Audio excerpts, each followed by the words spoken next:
Building ডিজাইনে গুরুত্বপূর্ণ একটা বিষয় হচ্ছে বিল্ডিং এর লোড বিয়ারিং এলিমেন্টের প্রপার শেপ ও ডিস্ট্রিবিউশন। একটা বিল্ডিং ভূমিকম্পে ভালোভাবে পারফর্ম করবে কিনা এটা অনেকাংশে নির্ভর করে বিল্ডিং এর বিম, কলাম, শেয়ার ওয়াল অথবা ব্রেসিং এর রেগুলার শেপ ও প্রপার ডিস্ট্রিবিউশন। দুই ধরনের ইরেগুলারিটি আছে যেটা বিল্ডিং এর সাইস্টিক পারফরমেন্সকে এফেক্ট করে: হরিজন্টাল ও ভার্টিক্যাল ইরেগুলারিটি। গত পর্বে আমি বিল্ডিং এর হরিজন্টাল ইরেগুলারিটি নিয়ে কথা বলেছি। আজকের ভিডিওতে আলোচনা করব বিল্ডিং এর ভার্টিক্যাল ইরেগুলারিটি, যেগুলো ডিজাইনে অ্যাভয়েড করতে পারলে ভালো।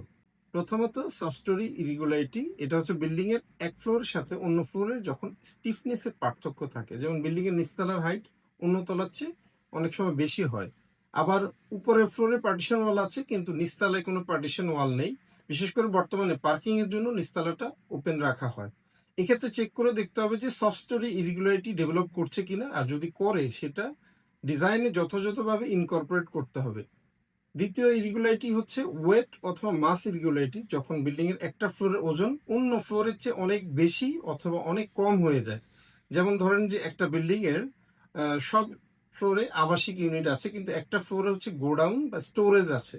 এটা সাধারণত ইন্ডাস্ট্রিয়াল বিল্ডিং এ বেশি হয়, যেখানে একটা ফ্লোরে হেভি স্টোরেজ থাকে, অন্য ফ্লোরে তুলনামূলক কম লোড থাকে। তৃতীয়ত, ইনপ্লেন ডিসকন্টিনিউটি ইরেগুলারিটি। এটা হচ্ছে যখন একটা শেয়ার ওয়াল বা ব্রেসিং উপরের তলায় গিয়ে ভার্টিক্যালি ভিন্ন অ্যালাইনমেন্টে থাকে। চতুর্থত, উইক স্টোরি ইরেগুলারিটি, যখন একটা ফ্লোরের শক্তি অন্য ফ্লোরের তুলনায় অনেক কম অথবা অনেক বেশি হয়ে যায়। যেমন নিচতলায় একটা কলাম আছে কিন্তু সেটা উপরের দিকে কন্টিনিউ হয়নি। এবং পঞ্চমত, ভার্টিক্যাল জিওমেট্রিক ইরেগুলারিটি। এটা হচ্ছে একটা শেয়ার ওয়াল উপরের দিকে উঠে উপরের ফ্লোরে কলাম হয়ে গিয়েছে অথবা একটা শেয়ার ওয়ালের লেন্থ কমে গিয়েছে। এই ধরনের কেসে লোকালাইজ স্ট্রাকচারাল ড্যামেজ হয়।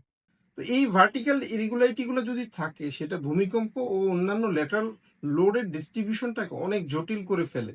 তবে এর মানে এই নয় যে এই ইরেগুলারিটি থাকলে বিল্ডিং ডিজাইনই করা যাবে না অথবা বিল্ডিং কনস্ট্রাকশনই করা যাবে না। এইসব ইরেগুলারিটি থাকলে অনেক ধরনের অ্যাডভান্স অ্যানালাইসিস করতে হয় এবং সেই মোতাবেক ডিজাইনে আপডেট করতে হয়।